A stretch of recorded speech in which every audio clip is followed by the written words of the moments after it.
દર્શક મિત્રો, આપ જોઈ રહ્યા છો બીટીવી ન્યૂઝ। આપની સાથે હું છું તોરલ।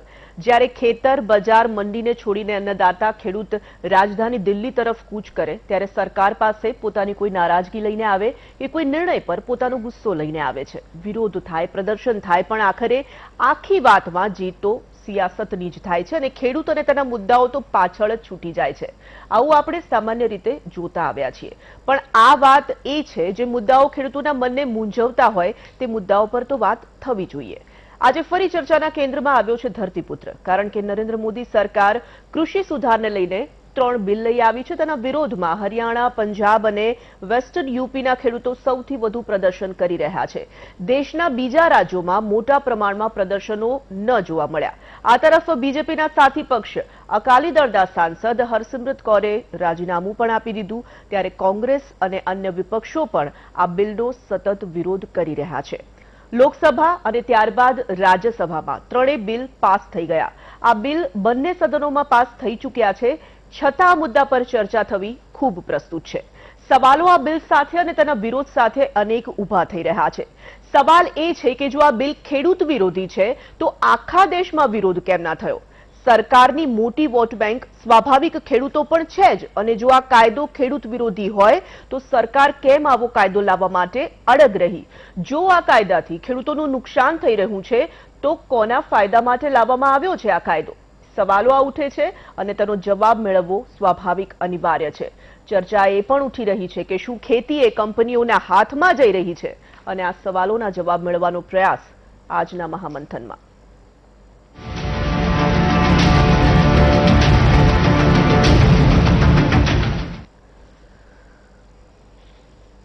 તો અનેક સવાલો જે ઉપસ્થિત થઈ રહ્યા છે તેના પર જ આજે આપણે મહામંથન કરવાના છે અને આ મહામંથનમાં આપણી સાથે વાતચીત કરવા માટે ગેસ્ટ પેનલ પણ જોડાઈ ચૂકી છે।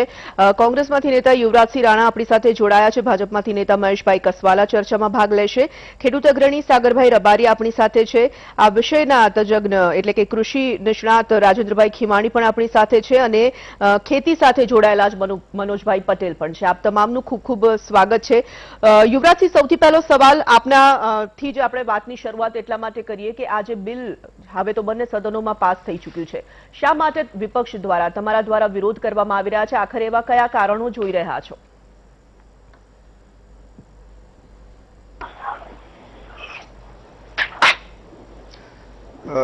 જી તોરલ, આપે શરૂઆતમાં જ એક પ્રશ્ન કર્યો, પ્રશ્નાચિહ્ન મૂક્યું કે ખેતી કંપનીઓના હાથમાં જઈ રહી છે, તો એનો જવાબ છે બિલકુલ હા, સ્પષ્ટપણે હા। આ સરકાર ખેડૂતોના હિતને જાયન્ટ મોટી મોટી કંપનીઓના ત્યાં મૂકી રહી છે પીસાવા માટે। જે 3 અધ્યાદેશો આવ્યા એ 3 અધ્યાદેશ અને હવે તો કાયદો, એ 3 કાયદા ખેડૂતના હિત વિરોધી છે। એ કાયદાની વાત કરીએ જેમાં ખેડૂત એપીએમસી સિવાય બહાર કોઈ પણ જગ્યાએ પોતાની ફસલ વેચી શકશે, તો પહેલા પણ વેચતો જ હતો, પરંતુ હવે એને કાયદાનું સ્વરૂપ આપ્યું છે। આનાથી જ્યારે માર્કેટમાં મોટી કંપનીઓ, જાયન્ટ કંપનીઓ આવશે અને એ ખેડૂતોનો માલ હાલ જે વ્યવસ્થા ચાલે છે એપીએમસી એના કરતાં થોડાક વધારે દામ આપીને ખરીદશે, ત્યારે આવનાર સમયમાં એપીએમસી બચશે જ નહીં, અને જે દિવસે એપીએમસીઓ હશે નહીં ત્યારે એ ખેડૂતની શું સ્થિતિ થશે એ કલ્પના ભયાવહ છે। અને એનો આપણે દાખલો બિહારમાં પણ જોઈ ચૂક્યા છે। બિહારમાં અત્યારે એપીએમસી નથી, તો ત્યાં આગળ જે ધાનના ભાવ છે, પંજાબમાં જે ધાનના ભાવ મળે છે, એની બેની વચ્ચેનો જે ફરક છે એ આસમાન અને જમીનનો છે। માથાદીઠ જે ખેડૂતની આવકનો ફરક છે આ બે રાજ્યોમાં એ પણ જબરજસ્ત છે, જમીન આસમાનની વચ્ચેનો ફરક હોય એટલો બધો ફરક છે। બીજી વાત છે, બીજો અધ્યાદેશ જે છે, બીજો જે કાયદો લઈને આવ્યા છે એ કોન્ટ્રાક્ટ ફાર્મિંગનો છે। તો 2 વર્ષ પહેલા જ આપણા ત્યાં ગુજરાતમાં જ પેપ્સી કંપનીએ આ કોન્ટ્રાક્ટ ફાર્મિંગ અંતર્ગત ગુજરાતના બનાસકાંઠા અને અરવલ્લીના 8 થી 10 જેટલા ખેડૂતોની ઉપર 1 કરોડથી વધુ રકમનો દાવો એટલે કે કોર્ટમાં કેસ માંડ્યો હતો। હવે જે ખેડૂતને 1 કરોડમાં કેટલા શૂન્ય આવે એની ખબર નથી પડતી, જે ખેડૂત પોતાના ગામમાં આવેલી તલાટીની ઓફિસમાં નથી જઈ શકતો, તલાટીને 2 પ્રશ્નો નથી પૂછી શકતો, એ ખેડૂતને આવી જાયન્ટ કંપનીની સામે જ્યારે ધરી દેવામાં આવે ત્યારે એ ખેડૂત આવનારી ખરાબ દિવસોમાં કે ખરાબ પરિસ્થિતિમાં એ કંપનીઓ સાથે કેવી રીતે લડી શકશે? એટલે એ ત્યારે એવું પરિસ્થિતિ થશે કે એ ખેડૂત માત્ર ને માત્ર પાયમાલ થઈ જશે અને આ જાયન્ટ કંપનીઓ, કોઈ કંપની હશે, કંપનીની હેડ ઓફિસો દિલ્હી કે બોમ્બે કે એવા કોઈ મોટા મેટ્રોપોલિટન શહેરોમાં હશે, જ્યારે એનો કોઈ નાનો એજન્ટ આવીને ગામડામાં કોન્ટ્રાક્ટ સાઇન કરાવશે અને કોન્ટ્રાક્ટની પાછળ 4 પત્તાનું અંગ્રેજીમાં બધા કેટલાય ટર્મ્સ એન્ડ કન્ડિશન એપ્લાય એ જે લખેલું હશે, જે ગુજરાતીમાં જે ખેડૂત નથી વાંચતો, જે આજે બજારમાં શું ખેતીનો ભાવ છે, એની ઉપજનો શું ભાવ છે ને એને શું મળવો જોઈએ એની એને ખબર નથી. એ ટર્મ્સ એન્ડ કન્ડિશન આપણે પણ અત્યારે ઘણી બધી એપ ડાઉનલોડ કરીએ ત્યારે બધું યસ કરી દઈએ છીએ અને એમાં શું છે એ આપણે નથી જોતા અને એના જ કારણે આપણા ટોટલ ફોનની જે ડિટેલ જતી રહે છે. એવું જ કંઈક આમાં પણ થાય કે બધું જે હા કરી દે સાઇન કરી દેશે, ત્યારે જ્યારે પાક સારો થયો તો ઠીક છે, પણ માનો કે એમાં કોઈ તકલીફ થઈ, માનવ સર્જિત કે કુદરતી કે કોઈ પણ રીતની અથવા કોઈ મુશ્કેલી ઊભી થઈ, તો એ તમામ પ્રકારની નુકસાની એ કંપની એ ખેડૂતના શિરે જડી દેશે અને એ ખેડૂત એ દિવસે રાતના પાણીએ રોવાનો એનો વારો આવશે. ત્રીજો એક છે એ જે બજારમાં જે મહત્તમ જે સ્ટોક કરી શકતા હતા વેપારીઓ એને લગતી છે. તો સ્ટોકની સાથે ખેડૂતને શું લેવા દે? સ્ટોકની મર્યાદા જ્યારે એ છૂટી કરવામાં આવે છે અને વેપારીઓ મહત્તમ સ્ટોક કરી શકશે તો એનાથી ખેડૂતને શું ફાયદો થવાનો? વેપારી તો હંમેશા ખેડૂતને ચૂસવાનું ને લૂંટવાનું જ શોધવાનો છે, એનો મહત્તમ નફો જ શોધવાનો છે. અને આ કાયદાની અંદર જો સરકારની મનસા ખેડૂતનું હિત ઈચ્છવાની હોય, ખરેખર ખેડૂતનું ભલું કરવાની હોય, તો આમાં બસ એકમાત્ર લાઈન જોડી દે કે કોઈ પણ કંપની, કોઈ પણ વ્યક્તિ કે કોઈ પણ ખેડૂતનો માલ કોઈ પણ જગ્યાએથી ખરીદે તો એ ખરીદીની શરૂઆત એમએસપી જે ગવર્નમેન્ટ નક્કી કરે છે એ એમએસપી થી શરૂઆત થાય. એમએસપી થી નીચે ખેડૂત એની કોઈ પણ કંપની ખેડૂતનો માલ ખરીદે નહીં. જો માત્ર આટલું કરી દે તો આમાં ખેડૂતનું કદાચ હિત થઈ શકે એમ છે, પરંતુ આ સરકારની દાનત નથી એટલે સરકાર આ ક્લોઝ ઉમેરતી નથી અને એ ઉમેરી દે તો એ ખેડૂતના હિતમાં જઈ શકે એમ છે. બિલકુલ. યુવરાજભાઈએ ઘણા બધા મહેશભાઈ સવાલો ઉભા કર્યા છે. સ્વાભાવિક વિપક્ષમાં છે તેઓ એટલે અનેક પ્રશ્નો તેમના મનમાં હોય, પરંતુ માત્ર વિપક્ષના મનમાં સવાલો નથી, ઘણા બધા ખેડૂતોના મનમાં પણ સવાલો છે. કદાચ ઘણી બધી એવી વાતો છે જે ખેડૂતો સુધી પહોંચી નથી, એના વિશે આપણે સાગરભાઈ સાથે વાત કરીશું. પરંતુ આખરે આ બિલનો વિરોધ જે થઈ રહ્યો છે, સરકારના મનમાં શું છે? આખરે એપીએમસીને લઈને સવાલો ઉઠી રહ્યા છે, એમએસપીને લઈને સવાલો ઉઠી રહ્યા છે, સંગ્રહખોરી વચ્ચે આપ કહી રહ્યા છો કે વચેટિયાઓને હટાવવા માટેનો આ એક પ્રયાસ છે, પરંતુ ખરેખર શું છે સરકારના મનમાં? તોરલબેન, આ ત્રણે બિલને બહુ સ્વાભાવિક શબ્દોની અંદર સમજવા જોઈએ. જે શંકાઓ થઈ રહી છે, ભાઈ કોંગ્રેસના પ્રવક્તા તરીકે જે શંકાઓ થઈ રહી છે એ આજથી શંકાઓ નથી અને કદાચ સાગરભાઈ સંમત થશે કે આ શંકાઓ જ્યારથી ખેતીની ઉત્પત્તિ થઈ ત્યારથી થઈ. ખેડૂત લૂંટાતો રહ્યો, ખેડૂતને ભાવ નથી મળતા, ખેડૂત બિચારો, ખેડૂત અભણ, ખેડૂત મંત્રી પાસે નથી જઈ શક્યો, તો આ બધું થયું. આજે પણ કોંગ્રેસના પ્રવક્તા એમ કહે છે ખેડૂત મંત્રી પાસે જઈ નથી શકતો, ખેડૂત અભણ છે, તો આ ખેડૂતને 70 વર્ષ સુધી તમે આવો રાખ્યો શું કામ? 70 વર્ષ સુધી, અમે તો 6 વર્ષથી એવા 70 વર્ષ સુધી આ ખેડૂતને બિચારો અને અભણ રાખવાનું પાપ તમે શું કામ કર્યું? અચ્છા, બીજી વાત એમણે કરી, હું પાછળથી શરૂ કરું. એમણે કહ્યું કે ભારતીય જનતા પાર્ટીની સરકાર, નરેન્દ્રભાઈની સરકાર આ કાયદાની અંદર એક સુધારો સાગરભાઈ લાવે કે કોઈ પણ વ્યક્તિ એમએસપી થી નીચે ખરીદી ન કરી શકે. તમારા મોઢામાં મગ કેમ ભર્યા હતા? તમે 60 વર્ષ 65 વર્ષ શાસન કર્યું ત્યારે તમે કેમ આવો કાયદો ન લાવ્યા? મને સમજાવો. સ્વામીનાથન કમિશનના રિપોર્ટ પછી પણ તમારી સરકારો રહી છે અને જ્યારે તમે શરૂઆત કરી હતી જવાહરલાલ નહેરુજી, ત્યારથી તમે ખેડૂત ઉત્કર્ષની ગરીબી હટાવવાની વાત કરી હતી. એ જવાહરલાલ નહેરુ જતા રહ્યા, ગરીબી રહી ગઈ. ઇન્દિરા ગાંધી જતા રહ્યા, ગરીબી રહી ગઈ. રાજીવ ગાંધી જતા રહ્યા, ગરીબી રહી ગઈ. આ બધું રહી ગયું છે. મનમોહન સિંહ સુધી બધું રહી ગયું. શાંતિ રાખો, તમારી જ બધી વાત છે. આ તમારી જે ભ્રષ્ટાચારી નીતિ હતી, તમારી જે ખેડૂત વિરોધી નીતિ હતી, એના કારણે 1955માં બનેલો કાયદો, 1955માં ખેડૂતના હાથ બાંધી. અને એ ખેતીનું ઉત્પાદન હતું એના કરતા 10 ગણું ઉત્પાદન થયું. આજે ખેડૂતને હું વચ્ચે બોલ્યો નથી કે આ અવિવેક મને નહીં ફાવે. મહેરબાની કરીને પછી હું નહીં બોલવા, હું તમને કહી દઉં છું. તમે મારો સ્વભાવ જાણો છો, બેન એમને કંટ્રોલ કરી દો, નહીતર મજા નહીં આવે આ ડિબેટની અંદર. આ બહુ હું સ્પષ્ટ તમને કહી દઉં છું. હું સરકારના પ્રવક્તા તરીકે ખેડૂતો સુધી મારી વાતને પહોંચવા દો.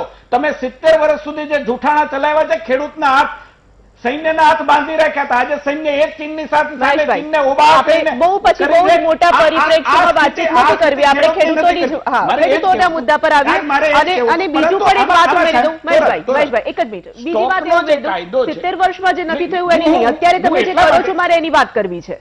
તોરલ, મારે એટલા માટે કહેવું પડે કે એ જે સલાહ આપે ને એના માટે હું બહુ મોટો કાર્યકાળ નથી ગયો, મોટો કાલખંડ પાછળ નથી ગયો. સવાલ એ છે કે ખેડૂતોના હાથ શું કામ બાંધીને રાખ્યા? આ સ્ટોક મર્યાદા જ્યારે ઓછું ઉત્પાદન હતું, આ દેશના ઘરેલું ઉત્પાદનને આ દેશના લોકોને ખાવા માટે જરૂર હતી ને ત્યારે સ્ટોક લદાયો હતો. આજે સ્ટોકની જરૂર એટલા માટે નથી કે આજે ખેતીની અંદર આપણે સરપ્લસ છીએ, ચાહે અનાજની દ્રષ્ટિએ હોય કે પાકની દ્રષ્ટિએ સરપ્લસ છીએ.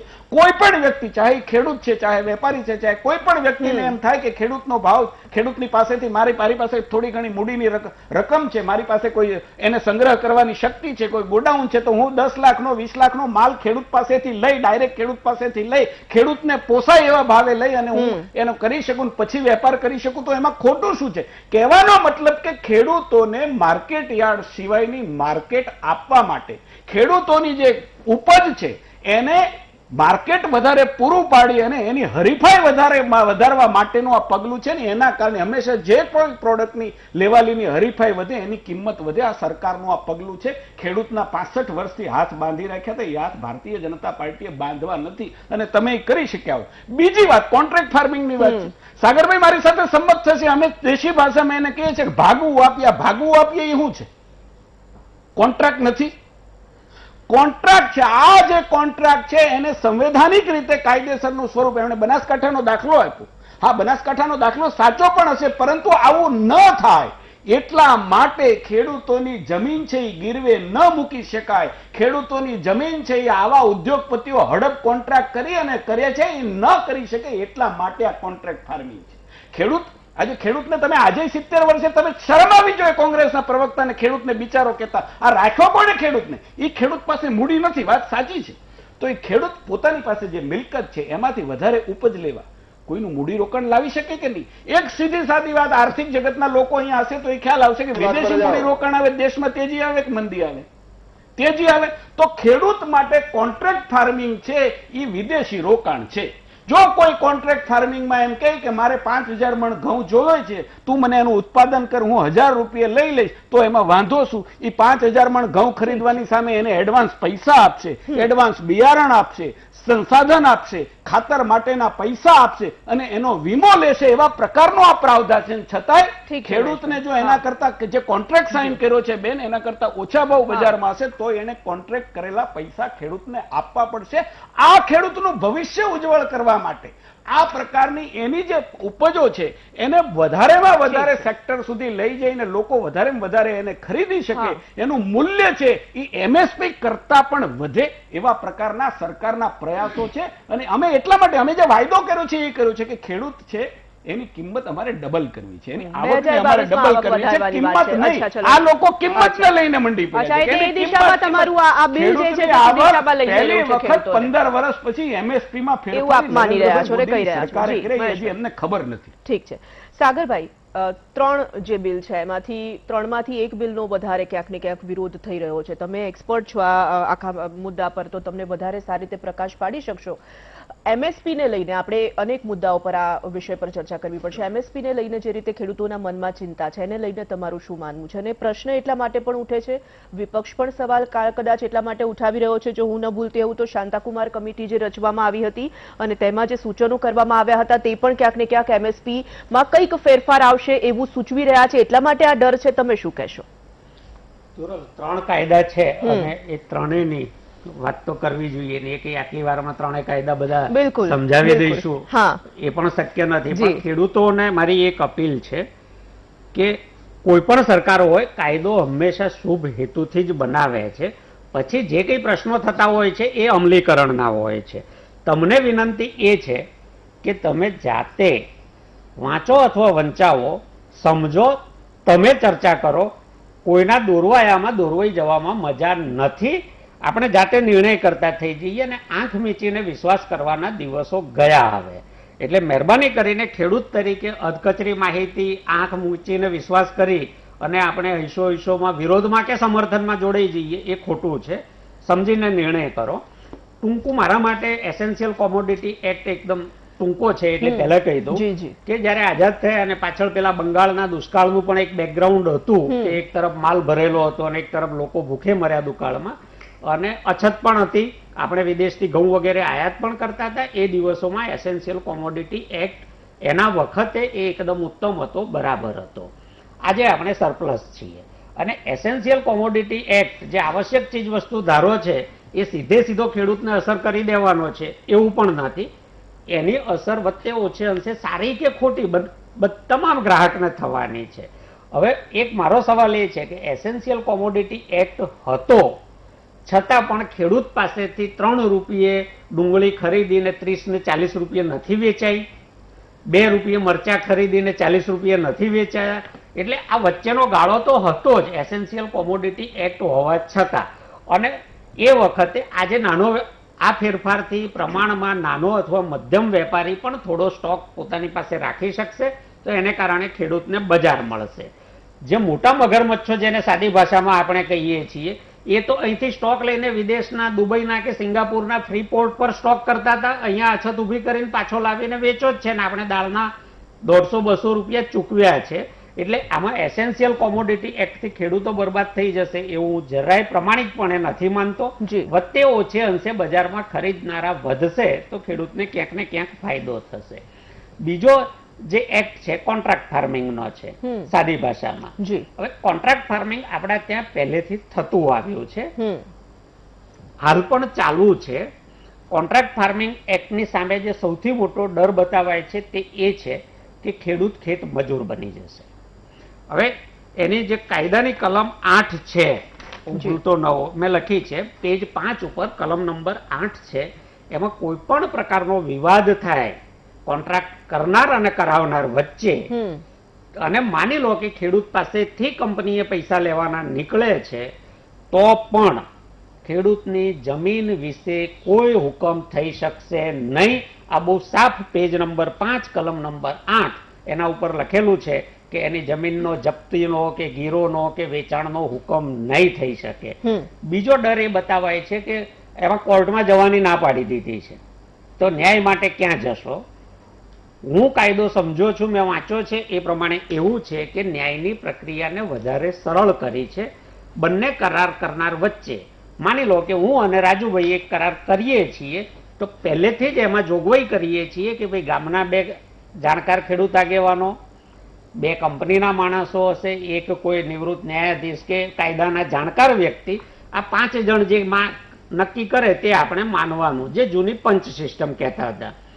એમાં જો વિખવાદ ઉભો થાય તો તમારે પ્રાંત અધિકારીને ફરિયાદ કરવાની. પ્રાંત અધિકારીએ 30 દિવસમાં એનો નિકાલ કરવાનો છે. પ્રાંત અધિકારીથી પણ અસંતોષ રહે તો તમારે કલેક્ટર પાસે જવાનું છે. અને દુનિયામાં એવો કોઈ કાયદો નથી કે કલેક્ટરનો કોઈ પણ બાબતમાં હુકમ આખરી મનાતો હોય. પછી તમને આવશ્યક લાગે તો તમે કોર્ટમાં જઈ શકો છો, પણ કોર્ટમાં જ નહીં જઈ શકાય ને ન્યાય નહીં મળે એ વાત હું માનતો નથી, એ ખોટી વાત છે. બીજું કે એમાં જે ખેડૂતને ફાયદો હું જોઉં છું, આ જાણકાર ખેડૂતો જ કરવાના છે, બધા ખેડૂતો કરવાના નથી. કોન્ટ્રાક્ટ ફાર્મિંગ એક્ટમાં એવું ક્યાંય નથી લખ્યું કે તમામ ખેડૂતો એ કંપનીઓ સાથે કરાર કરવાના છે. આ સ્વૈચ્છિક છે, જેને કરવો હશે તે કરી શકશે. પહેલેથી ભાવ નક્કી હશે તો ખેડૂતને કોને માલ વેચવાનો છે અને શું ભાવે વેચવાનો છે એ બાબતમાં ખેડૂત નિશ્ચિત રહેશે. એને ખબર છે કે મારે હવે ઉત્પાદન પર ધ્યાન આપવાનું છે, મને બિયારણ અથવા તો બીજી જે દવાઓ વગેરેનું માર્ગદર્શન મળવાનું છે, મદદ મળવાની છે, આર્થિક ધિરાણ મળવાનું છે અને છેલ્લે હિસાબમાં એ સરભર થવાનું છે. તો ખેડૂતે આમાં જે સૌથી વધારે ધ્યાન રાખવાનું છે મારી દ્રષ્ટિએ તે એ છે કે કરાર સહી કરતા પહેલા એમણે યોગ્ય વ્યક્તિઓની યોગ્ય સલાહ લઈ લેવી જોઈએ.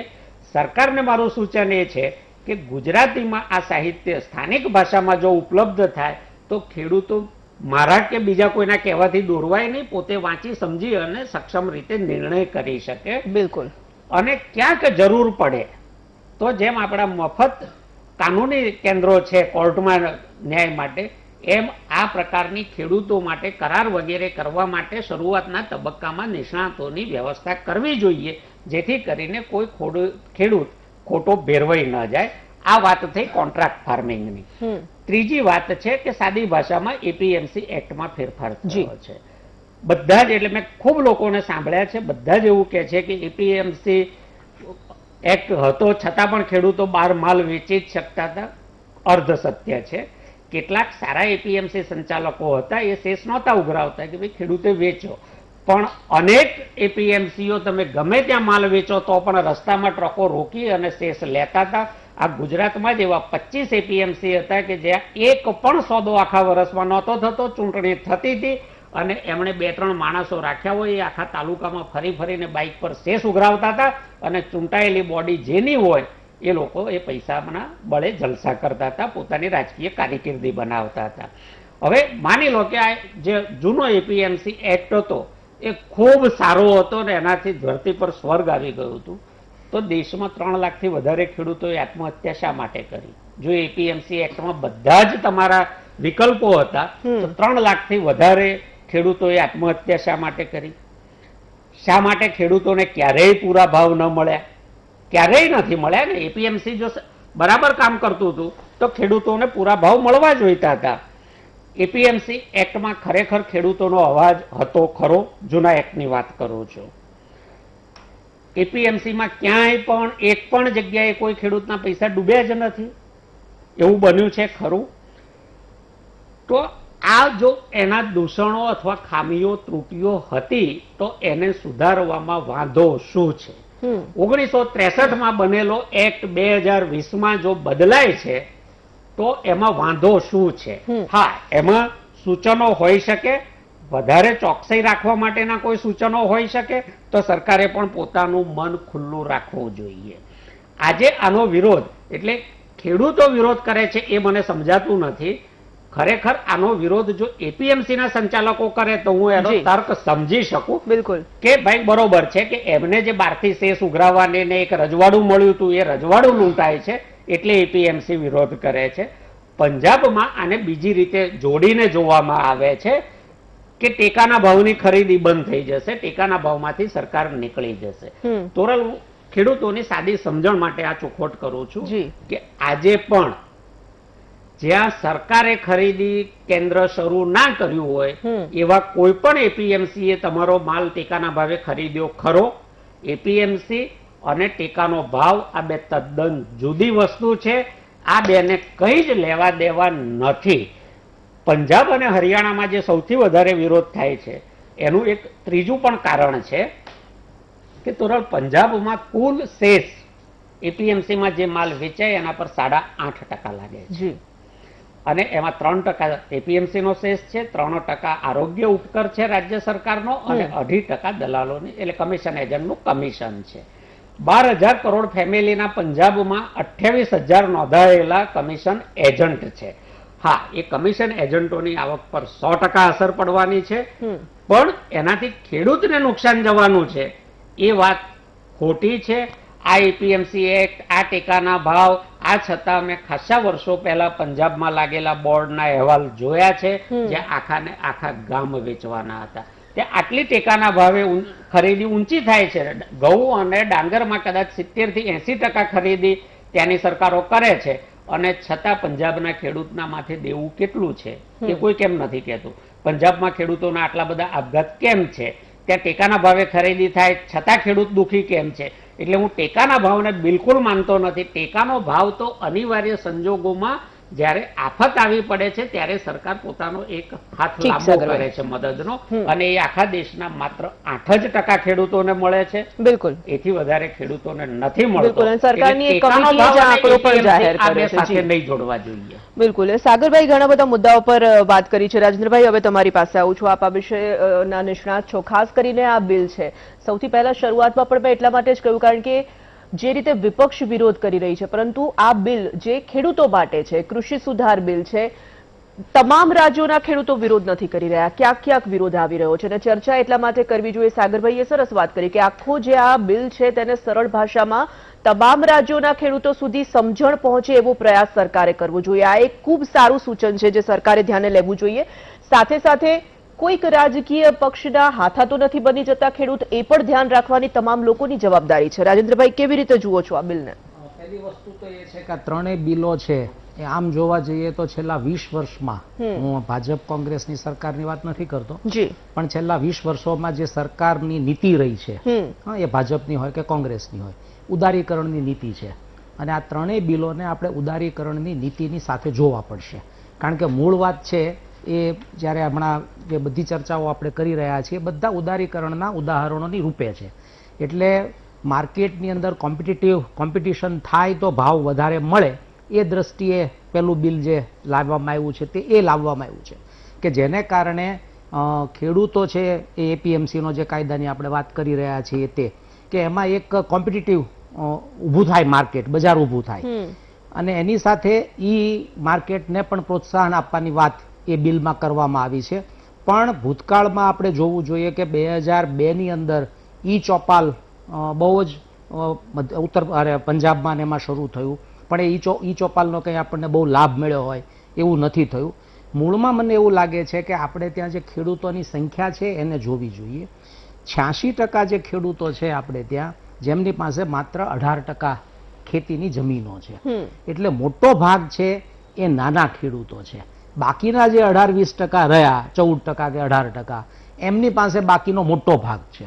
એટલે આ લડાઈ જે છે એ હું એમ સમજુ છું કે આ બે વચ્ચે વધારે જોવી પડે.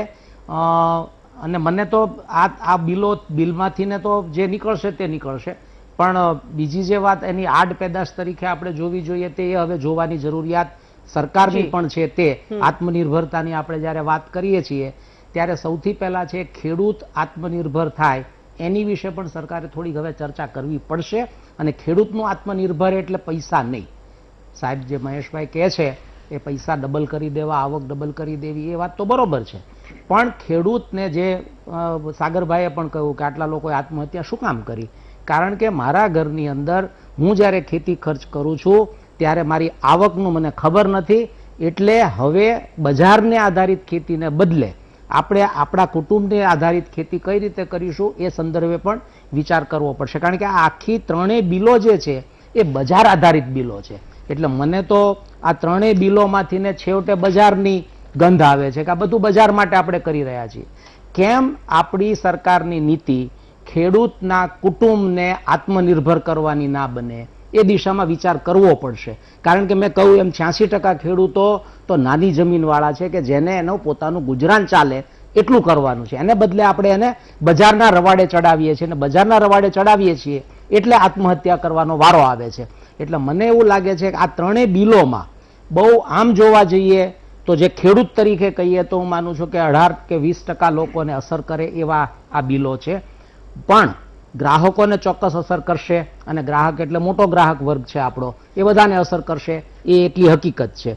એટલે મને આ ત્રણેય બિલો જોતા, અને જે સાગરભાઈએ પણ કહ્યું કે કોઈ પણ બિલ જ્યારે આવે છે ત્યારે એના હેતુઓ તો બહુ સારા જ હોય છે. અને ત્રણેય બિલોના હેતુને જો તમે ચર્ચા કરો તો હેતુની રીતે ત્રણેય બિલ છે એ સારા બિલ છે, ખેડૂતોના ફાયદાના બિલ છે. સવાલ એનો અમલીકરણનો છે. સામાન્ય રીતે અત્યાર સુધી કોઈ પણ સરકાર હોય આપણે જોયું છે કે હેતુ આધારિત બિલ આવે છે, કાયદો બને છે, પણ જ્યારે એનો અમલીકરણ કરવાનો વારો આવે છે ત્યારે અમલીકરણમાં ક્યાંક ને ક્યાંક એવી છૂટછાટો મૂકી દેવામાં આવે છે કે જેને કારણે બિલનો મૂળ હેતુ જે હોય છે એ આપણે સર કરી શકતા નથી. અને એ ઘણા બધા વિષયોની અંદર આપણે અનુભવેલું છે. એટલે આજે કંઈ શંકાઓ જો સરકાર ઉપર જતી હોય તો એ આ શંકા છે કે જ્યારે અમલીકરણનું પાસું આવશે એ વખતે શું થઈને ઊભું રહેશે એ અત્યારે કોઈ કહી શકે એમ નથી. અને એટલે આપણને ઘણા બધા ખેડૂતોને જે અવિશ્વાસ છે એ આ છે. પણ મૂળમાં હું સમજુ છું કે આ ત્રણેય બિલ જે સરકાર લાવી છે એ આમ જોવા જઈએ તો આમ જનતા માટે અને ખેડૂતો માટે સારા બિલો છે, પણ એનું અમલીકરણ સારી રીતે થાય એ ખૂબ અગત્યનું છે. અને વિશે શું કહું તો અત્યાર સુધીનો આપણો બધાનો અનુભવ રહ્યો છે કે આ આખી સમજણ જે છે એ સમજણ આપણે છેક સુધી પહોંચાડી શકતા નથી.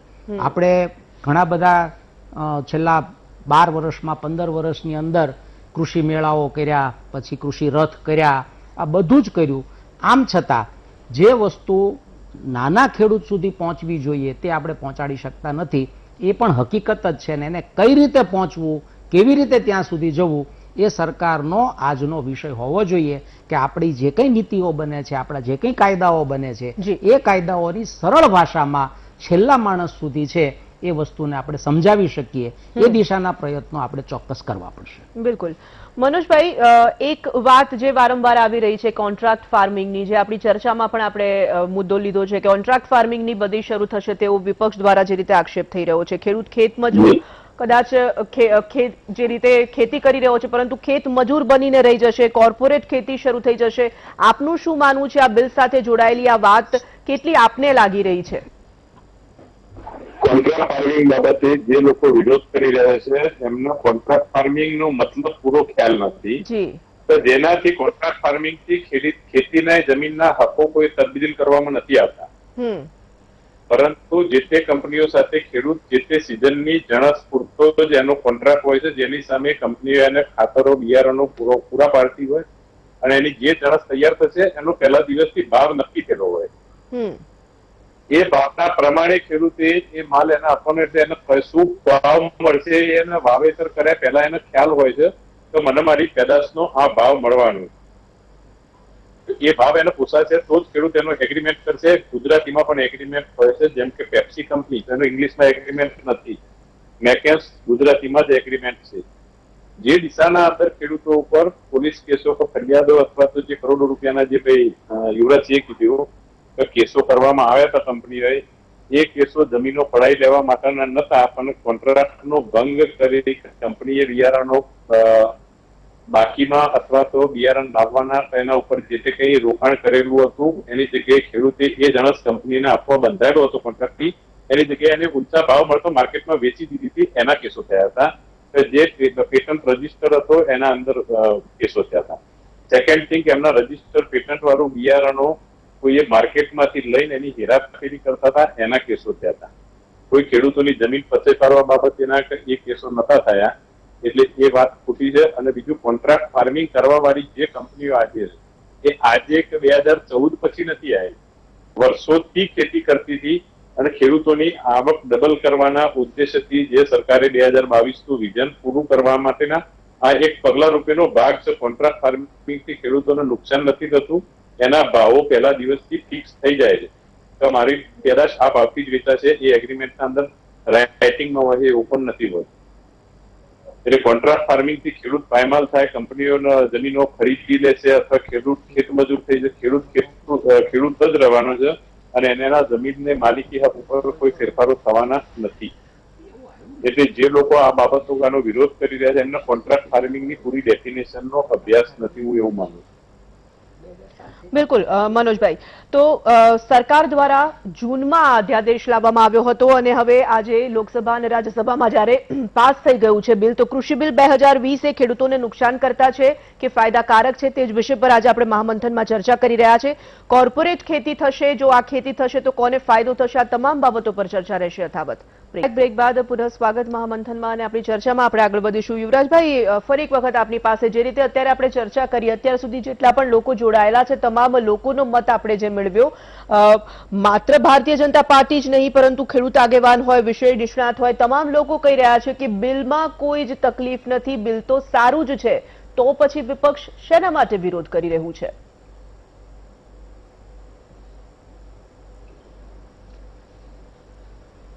પહેલા તો મહેશભાઈ મારા મિત્રે કીધું કે કોંગ્રેસે શું કર્યું, તો એ વાતનો આમાં જવાબ મળી ગયો આપણને કે જ્યારે દેશમાં આખા દેશની જનતાને ખાવા પૂરતું અન્ન ન હતું, અત્યારે આપણે સરપ્લસ સુરત ચાંદ બનાવ્યા ત્યારથી એ કામ થયું. બીજું, સાગરભાઈએ કીધું કે યોજના ખૂબ સારી છે. એટલે ના, તમે પૂછ્યું છે મહેશભાઈ, જો તમે વચ્ચે ના બોલો, તમે મને કીધું હું નથી બોલ્યો, તો તમે કીધું શું કર્યું, અમે જવાબ આપ્યો કે જ્યારે આપણા દેશમાં અન્ન હતું જ નહીં, આપણે લેવીના અનાજ લેતા હતા, એના બદલે આપણે આજે સરપ્લસ છીએ. દૂધમાં શ્વેત ક્રાંતિ થઈ છે, એ કોંગ્રેસના શાસનની ભેટ છે, એ તમે સ્વીકારો ના સ્વીકારો એ તમારી વાત છે, પણ આ જે છે તમને કીધું. હવે સાગરભાઈ જે વાત કરી કે જે વાત છે તે સારી છે, એટલે દરેક વસ્તુ જ્યારે આવે છે ત્યારે તો રૂપાળા રૂપમાં આવે છે, એના સારા સારા સ્વરૂપો આપણને બતાડવામાં આવે છે, પરંતુ પાછળથી એની શું સ્થિતિ થાય છે તે જોઈ છે આપણે સૌએ. હવે દાખલા તરીકે આપણે પ્રધાનમંત્રી ફસલ બીમા યોજના, તો 2016માં આ યોજના આવી, ત્યારે એના ખૂબ જ ફૂલ ગુલાબી ચિત્રો બતાવવામાં આવ્યા હતા. હું પણ ખેડૂત છું એટલે ત્યારે પણ એ યોજના જોઈને એવું લાગેલું કે ખરેખર આવું થાય તો ખૂબ સારી વાત છે. પરંતુ આજે 2020માં શું થયું તો 2017, 2018, 2019ના વીમાના જે પ્રીમિયમ ખેડૂતોએ ભર્યા છે અને જે દાવા કર્યા હોય એના પૈસા નથી મળ્યા. અને એના માટે ઘણા ખેડૂતો વ્યક્તિગત રીતે અને ઘણા ખેડૂત સંગઠનો પણ એમાં સાગરભાઈ પણ આવી જાય જેઓ પણ આના માટે કોર્ટમાં ગયા છે. સારી વાત બતાવવી એ વાત અલગ વાત છે અને જયારે હકીકત જે સામે આવવાની હોય છે એ વાત જુદી છે. જી આપણે આ જે બિલ છે હું એની વાત કરું છું. એટલે આમાં જે હમણાં મનોજભાઈ જે વાત કરી તો મનોજભાઈને તમે અગ્રણી ખેડૂત તરીકે બેસાડ્યા છે, પણ મનોજભાઈ ભૂતકાળમાં મારી સાથે મનોજભાઈની હું વાત કરું છું. મનોજભાઈ અત્યારે ખેડૂત અગ્રણી તરીકે બેઠા છે પેનલમાં, પરંતુ ભૂતકાળમાં ક્યારેક મારી સાથે ભાજપના પ્રવક્તા તરીકે પણ બેઠા છે. એટલે આ તો ખાલી ધ્યાન દોરું છું આપનું. અને જે એમણે વાત કરી કે પેલા કેસની વાત કરી તો કંપનીઓએ કરોડો રૂપિયાના કેસ કર્યા હતા. તો એવા સંજોગોમાં નાનો માણસ કેવી રીતે લડી શકે વાત એ છે. ત્યારે અત્યારે પણ એમણે કંપનીઓનો જ પક્ષ લીધો કે ખેડૂતોનો વાંક હતો એટલે કેસ કર્યા છે. હવે જો આવા દિવસો આવનારા દિવસો થવાના હોય તો ખેડૂતોની શું સ્થિતિ થઈ શકે એ સમજી શકાય છે. અને જો બિલ ખરેખર સારું હોય તો એમની જ એનડીએની જે સહયોગી પાર્ટી. યુવરાજભાઈ, હવે મારે તમને અટકાવવા છે અને મારે તમને એ સવાલ પૂછવો છે કે આવું થઈ શકશે, આવું થઈ જશે એવી કલ્પનાના ભયથી આપને વિરોધ કરી રહ્યા છો આપ, કે કોઈ સજ્જડ ને નક્કર કારણો છે વિરોધ માટેના?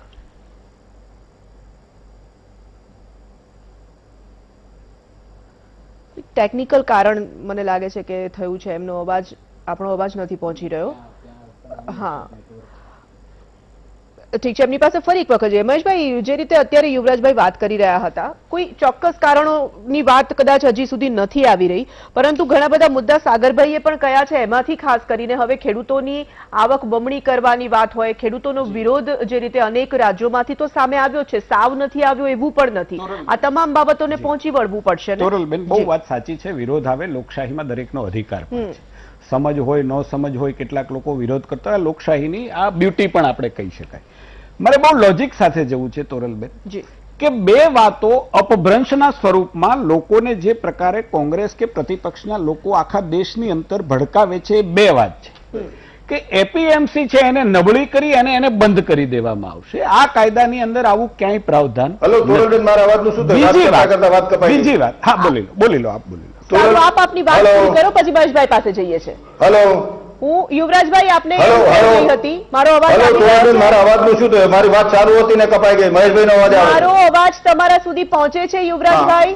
હા, હવે આવે છે. પહોંચે છે. તો મારો સવાલ આપને સીધો એ હતો કે આપ કહી રહ્યા છો કે જ્યારે કાયદો બને, જ્યારે બિલ આવે ત્યારે રૂપાળા વાઘા પહેરીને રજૂ કરવામાં આવે છે તેવું તમે આપે કહ્યું છે. તો માત્ર કાલ્પનિક ભય છે કે આવું થઈ જશે, આવું થઈ જશે, કે ખરેખર કારણોથી વિરોધ છે? કાલ્પનિક ગઈ નથી. આપણી પાસે એના પુરાવા છે. આપણે ભૂતકાળમાં જોઈ ચૂક્યા છીએ. આપણે બિહારમાં આજે મંડી નથી તો બિહારની આજે શું સ્થિતિ છે આપણી સામે છે. આમાં કાલ્પનિક ભયની ક્યાં વાત છે? જે છે આપણી સામે છે. અને માનો કે તમને એપીએમસીમાં ખરાબી દેખાય છે, એપીએમસીમાં તકલીફ છે, તો એપીએમસીમાં આપણે સુધારો લાવી શકીએ છીએ. અને આ બિલમાં અમારી માંગ અને ખેડૂતોની જે વિરોધ કરી રહ્યા છે એની માંગ પણ એ જ છે કે આમાં માત્ર એમએસપી થી ખરીદી થાય એટલી જ વાત જોડવાની છે. જો ખેડૂતોનું હિત જ કરવું છે તો આટલું જોડવામાં વાંધો શું છે? તો એમએસપી તો ચાલુ રહેવાનું જ છે. પ્રધાનમંત્રી, કૃષિ મંત્રી બંને કહી ચૂક્યા છે. આજે ફરી એક વખત તેમણે કહ્યું છે એમએસપી ચાલુ રહેવાની છે. નહીં, એમએસપી થી નીચે ખરીદી ન થાય એ વાત છે.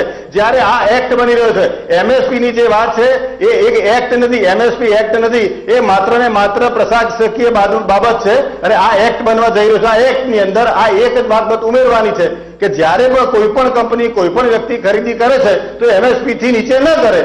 તો એમાં ખેડૂતનું 100% હિત છે. તો શાને માટે ભારતીય જનતા પાર્ટી અને સરકાર એ વાત ઉમેરતી નથી? જો ખેડૂતનું ખરેખર ભલું ઈચ્છે છે તો. એમએસપી નો મુદ્દો જે રીતે સાગરભાઈ પાસે સાગરભાઈ હમણાં પણ આપણે ચર્ચામાં વાત કરી રહ્યા હતા કે 100 ખેડૂતોમાંથી 6 થી 8 ખેડૂતો જ એમએસપી નો લાભ લઈ શકે છે. અને આ મુદ્દા પર અત્યારે વિપક્ષ આખો પણ એ મુદ્દા પર આવીએ પહેલા મહેશભાઈ આપની વાત આપ પૂરી કરો. યુવરાજભાઈ, આવું આપની પાસે જ્યારે ખેડૂતોને આપના મુદ્દા પણ ધ્યાનમાં આવી ગયા. યુવરાજભાઈ, આપના મુદ્દા ધ્યાનમાં આવી ગયા. હવે મને શાંતિથી સાંભળો. એમએસપી અને ખરીદી, સરકારની ખરીદી, હું બહુ ખેડૂતનો દીકરો છું. બહુ જવાબદારીપૂર્વક ભારતીય જનતા પાર્ટીના કાર્યકર્તા તરીકે કહું છું કે આ કાયમી ઉકેલ નથી. કોંગ્રેસનો રવૈયો બેન આજ દિવસ સુધી આ જ રહ્યો છે કે ખેડૂત છે એ આત્મનિર્ભર ન બને, સરકારોનો ઓશિયાળો બની રહે, કોઈ પાર્ટીઓનો ઓશિયાળો બની રહે ને કાયમ એનો હાથો બની રહે, એવા પ્રકારનું 70 વર્ષથી આ પ્રણાલી ચાલી આવે છે. ભારતીય જનતા પાર્ટીની નરેન્દ્રભાઈની સરકાર આવ્યા પછી અમે આજનો કાયદો નથી, આ કાયદાનું અમે ગઈકાલે રાત્રે લાવ્યા એવું નથી. અમારા ચૂંટણી 2019ના ચૂંટણી એજન્ડામાં પણ આ છે કે અમે આ સુધારા કરવાના છીએ. હવે મારે બેન એ વાત કરવી છે કે કોઈ પણ એક અસાધ્ય રોગ છે, તમે મારી સાથે સંમત થશો, એને આપણે 2 વર્ષથી 2 પ્રકારની દવા 3 પ્રકારની દવા આપીએ છીએ અને એ નથી મટતો. શું એ 3 પ્રકારની દવા આપીને એને મારી નાખવાનો કે નવો કોઈ પ્રયોગ કરવાનો? અમે સફળ થઈશું નિષ્ફળ થઈશું એ ભગવાન પર છોડી દઈએ આપણે. પરંતુ શું નરેન્દ્ર મોદીની સરકાર એવા પ્રકારની સરકાર છે, અનિર્ણાયક સરકાર છે? એ સરકાર એવી છે કે નિર્ણય લે, ચાહે નિર્ણય ભારતની અંદરનો હોય, ચાહે ખેડૂતોનો હોય, ચાહે ગરીબોનો હોય, ચાહે ભારતની બહાર માટે નિર્ણય લેવાનો હોય, આ સરકાર નિર્ણય લે. 2 વસ્તુ કોંગ્રેસના લોકો આખા દેશની અંદર જે પ્રકારે કરે છે, પંજાબના ખેડૂતો વિરોધમાં, હરિયાણાના ખેડૂતો વિરોધમાં. શાના માટે ભાઈ વિરોધમાં છે? સાગરભાઈએ બહુ તાર્કિક રીતે એની વાત આપી અને આજે સંસદના ફ્લોર ઉપરથી એ વાત કહી છે કે 4000 કરોડ રૂપિયાનું કમિશન જે 8.5% લેકે ખેડૂત પાસે આ 2 રાજ્યોની અંદર વસૂલાય છે, એ દલાલોના દલાલ, આ કોંગ્રેસ આ દલાલોની દલાલી કરે છે ને એટલા માટે ત્યાં વિરોધ છે. 28,000 લોકો જે છે, જેના લાયસન્સ હોલ્ડર છે, એ આજે આ વિરોધ કરી રહ્યા છે. બેન મારી તો સીધી વાત છે કે આ કાયદો લાગુ થયા પછી આ માર્કેટિંગ યાર્ડમાં જે ખેડૂત પંજાબ અને હરિયાણામાં નહીં વેચે અને માર્કેટિંગ યાર્ડના ભાવની સહન કરવાની શક્તિ રાખો, સાચું સાંભળવાની, જે માર્કેટિંગ યાર્ડની બહાર વેચશે તો એને 8.5%નો તો સીધો ફાયદો થવાનો છે કે નથી થવાનો? તમે કેવા પ્રકારની વાત કરો? તમે એ 2 પ્રકારની વાત, બસ માર્કેટિંગ યાર્ડ બંધ કરી દેશે, MSP થી બંધ કરી દેશે. મારે એક પ્રશ્ન પૂછવો છે, તમે મને જવાબ નહીં આપી શકો બેન. તમે બહુ 8 મહિના પહેલા ભારત સરકારે કાયદો લાવી, સિટીઝનશીપ એમેન્ડમેન્ટ બિલ. તમે સંસદના ફ્લોર ઉપર કપિલ સિબ્બલ જેવા વિદ્વાન વ્યક્તિએ, કાયદાના વિદ્વાન વ્યક્તિએ એમ કીધું કે આ કાયદો આવે અને મુસ્લિમોની નાગરિકતા જતી રહેશે. કેટલા મુસ્લિમોની નાગરિકતા ગઈ? સમજાવો મને, કેટલા મુસ્લિમોની નાગરિકતા ગઈ? જે કાયદાની અંદર કોઈ પણ નાગરિકતાને પાછી લઈ લેવાનો કોઈ જોગવાઈ નથી, એનો તમે આ પ્રચાર કર્યો હતો. આજે 3 પૈકી સાંભળવાની આ ખેડૂતોને સાંભળવા દો. તમારી આ જ તકલીફ છે, તમે ખેડૂતનું હિત નથી ઈચ્છતા ને, એટલે સાચી હકીકત ખેડૂત સુધી પહોંચવા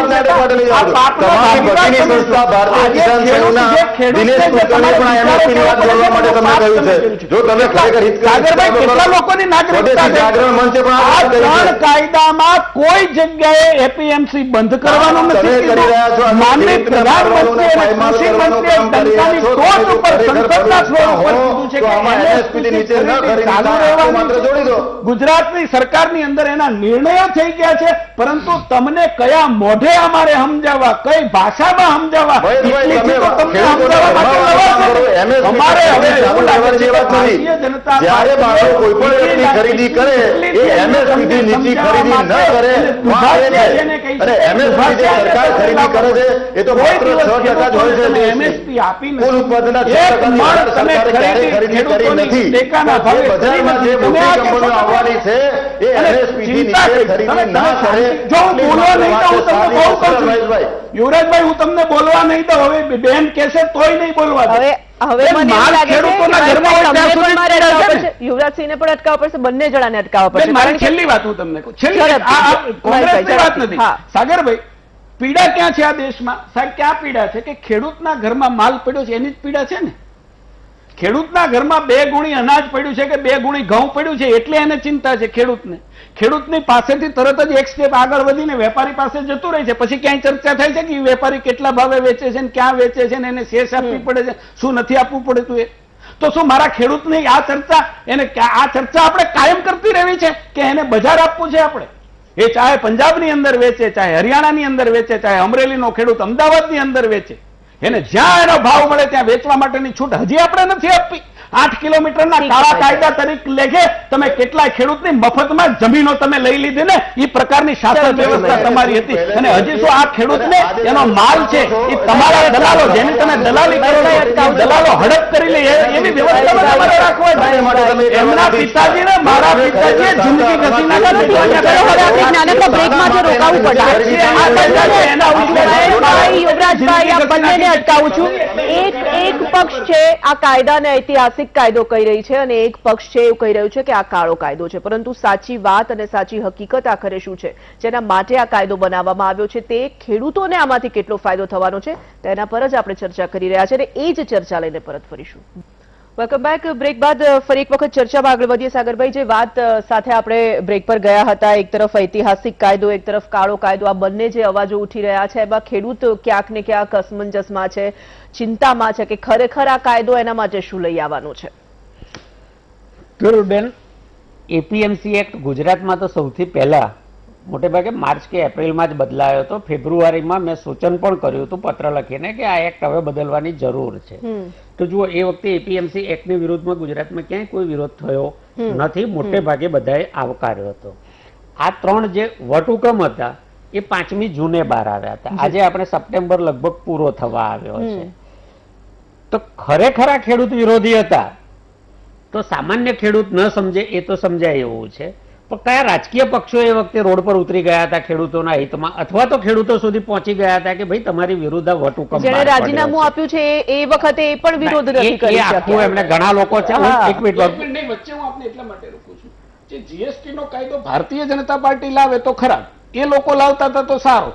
આજ 2013 ની અંદર તમારા નેતાનું ટ્વીટ છે આજ માટે, આ એપીએમસી ના કાયદાના સુધારા માટે માનની રાહુલ ગાંધીના ટ્વીટ સાથે બજારની અંદર ફરે છે ઓફિશિયલી, પેલું નહીં. અમે લાવવાના હતા તો સારું હતું. ભારતીય જનતા પાર્ટી લાવી એટલે કોંગ્રેસને હજમ નથી થતું અને ખેડૂત સુધી સાચી માહિતી ન પહોંચે એવા પ્રયાસો કરે. એટલે કેબિનેટ મંત્રીની વાત કરતો હતો. કોઈ ઓર્ડર વટહુકમ કેબિનેટમાં ચર્ચા વગર તો બહાર પડતો જ નથી. એટલે કેબિનેટમાં ચર્ચા થઈ તો એ કેબિનેટના સભ્ય તરીકે એમણે ધારો કે સૂચન કરવા હતા, એમનું સૂચન ન માન્યું અને વટહુકમ બહાર પાડી દીધો તો એમણે બીજે દિવસે કહેવું જોઈતું હતું કે ભાઈ આ હું આની સાથે સંમત નથી થઈ, મને નથી સાંભળે એટલે હું આમાં નહીં રહી શકું સરકારમાં.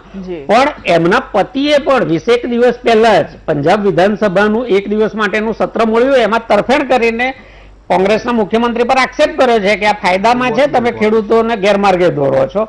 અને હવે પાછળથી જયારે રોડ પર લોકો જોયા અને પંજાબની ચૂંટણી નજીક જોઈ એટલે એમણે કહી દીધું કે હું ખેડૂતની બેન છું ને ખેડૂતની દીકરી છું તો હું માનવા તૈયાર નથી. એ કારણ મારા ગળે નથી ઉતરતું. હું કોન્ટ્રાક્ટ ફાર્મિંગ એક્ટની બીજી એક વાત કરી લઉં. જો એમાં 2 જોગવાઈઓ બીજી જે ખેડૂતોએ જાણવા જોગ છે, એમાં 5 એટલે કોન્ટ્રાક્ટ મોટે ભાગે સિઝન પૂરતો જ થશે.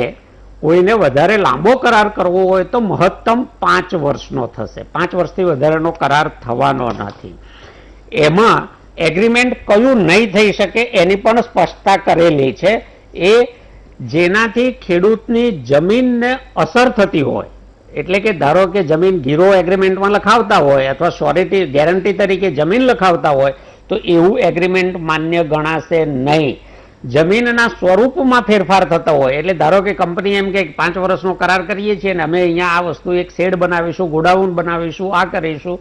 જો ખેડૂત ઈચ્છે તો મૂળ સ્થિતિમાં એટલે એ મકાન પણ પાડીને જમીન યથાવત રાખવી પડશે. એટલે આ કેટલીક જોગવાઈઓ છે જેનાથી મને એવું લાગે છે કે ખેડૂતના હિતોને કોઈ વાંધો નહીં આવે. રાજુભાઈની વાતનું હું સહેજ લંબાવીને કહી દઉં કે રાજુભાઈ, જો શ્રેષ્ઠ મારી દ્રષ્ટિએ તો શ્રેષ્ઠ છે ટ્રસ્ટીશીપ. એનાથી વધારે સારું કંઈ હોઈ ન શકે. પણ આપણે ત્યાં જઈ શકતા નથી. 91માં બધા બજાર ખુલી ગયા, બધાને જ તમે છૂટો દોર આપી દીધો તો પછી ખેડૂતોને શા માટે બાંધી રાખ્યા? ખેડૂતને પણ બધી જ વાતો છતાં બાળકના શિક્ષણ માટે, આરોગ્ય માટે, વ્યવહાર માટે એને પૈસા જોઈએ છે. એની પાસે બીજો તો કોઈ વિકલ્પ નથી કે જ્યાંથી પૈસા આવી શકે. તો એને ખેતીમાંથી જ પૈસા કમાવવા પડે છે. એટલા માટે, અને મેં ક્યારેય નથી કીધું કે કોઈ કાયદાથી, આ 3 કાયદાથી કાલે ચમત્કાર થઈ જવાનો છે, નથી થવાનો. કોઈ બ્રહ્માનારો અથવા આ કાયદાથી કાલે બધા ખેડૂતો બરબાદ થઈ જવાના છે, એવું પણ નથી થવાનું. આના ફાયદા લાંબે ગાળે થશે. અને એક છેલ્લું વાક્ય હું કહી દઉં કે ડરના માર્યા કોઈ પ્રયોગ કરવો જ નહીં ને યથાસ્થિતિ જાળવી રાખવી એ યોગ્ય નથી. ભવિષ્યમાં આવનારી સરકારો ઉપર પણ વિશ્વાસ રાખો. વ્યક્તિઓ પક્ષો પલટાશે. માની લો કે આ 3 કાયદાથી ખેડૂતોનું ભયંકર અહિત થઈ રહ્યું છે, તો શું એ સરકારો થવા દેશે? નહીં ફેરફાર કરે. એટલે ડરના માર્યા યથાસ્થિતિ જાળવી રાખીને દુખી રહેવાના મતનો હું નથી. એટલા માટે પરિવર્તન સંસારનો નિયમ છે એવું આપણે હંમેશા કહેતા હોઈએ છીએ, એવું આમાં પણ લાગુ પડે છે. એક લાઈનમાં રાજેન્દ્રભાઈ આપની ફાઇનલ કમેન્ટ, કારણ કે આપણી પાસે સમય ઓછો છે. મારે એટલું જ કહેવાનું હતું, જે ભાઈએ કહ્યું બરોબર છે, પણ ટેકાના ભાવના સંદર્ભે મને એવું લાગે છે કે એ પણ ટેકાના ભાવ જે છે એ પણ આપણે સમજવા જેવા છે ને એની ઉપર એક અલગ ડિબેટ કરવી જોઈએ. ટેકાના ભાવ ખેડૂતોને પોસાય એવા ભાવ છે જ નહીં. પહેલી વસ્તુ આ તો મિનિમમ સપોર્ટ પ્રાઇસ આપણે કરીએ છીએ, પણ એ ખરેખર ખેડૂતોને પોસાય એવા ભાવ જ નથી. અને એની ગણતરી ને એની આખી વાત છે જુદી રીતે કરી શકાય. પણ એટલું હું ચોક્કસ કહીશ કે બિલનું અમલીકરણના સંદર્ભે આપણે સૌએ જાગૃત રહેવાની જરૂર છે. માત્ર ખેડૂતોએ, માત્ર છે સરકારને પોતે અને બાકીના વિપક્ષોએ બધાએ છે જાગૃત રહી અને એનું પૂરેપૂરું સરખું અમલીકરણ થાય એ દિશામાં જો આપણે સૌ જાગૃત રહીશું તો ચોક્કસ આમાંથી કશુંક મળશે. કોન્ટ્રાક્ટ ફાર્મિંગના સંદર્ભે હું એક વસ્તુ કહી દઉં કે આ જે કાયદો બન્યો છે એની સાથે કોઈ નિસ્બત નથી, અને એટલે એ તો આમ જુદી રીતે ચાલતો જ તો કોન્ટ્રાક્ટ, અને હજી પણ ચાલે છે, એટલે એમાં કંઈ નવું નથી. પણ ચોક્કસ જ છે એ નાના ખેડૂતોના સંદર્ભે જ્યારે કોન્ટ્રાક્ટ ફાર્મિંગ થાય છે ત્યારે એનું એક જૂથ બને છે, અને જૂથને આધારે પણ એમાં આગળ જઈ શકાય એવી એક શક્યતાઓ રહેલી છે. એફપીઓને પણ લીધા છે, એટલે એ સારી જ વસ્તુ છે. અને એ મને એમ છે કે થોડુંક છે એ ટેકનોલોજીકલી છે એ ખેડૂતો સુધી પહોંચશે અને એ દિશામાં આગળ વધશે એવું લાગે છે. એટલે સરસ જ અમલીકરણ થાય એ દિશામાં જઈએ. બિલકુલ, સમય ઓછો છે એટલે આપણે આ ચર્ચાને અટકાવીએ છીએ. આપ તમામનો ખૂબ ખૂબ આભાર અમારી સાથે ચર્ચામાં જોડાવા માટે. તો જે રીતે અત્યારે વિપક્ષ વિરોધ કરી રહી છે, આ બિલ તો બંને સદનોમાં પાસ થઈ ચૂક્યું છે. હવે આવનારા દિવસોમાં આ બિલનું અમલીકરણ કઈ રીતે થાય છે અને સાથે સાથે ખેડૂતોને કેટલો ફાયદો કરાવે છે તો આવનારો સમય જ બતાવશે. મહામંથનમાં અત્યારે બસ આટલું જ. હવે સ્પેશિયલ રિપોર્ટ સહયોગી મિથુન સાથે.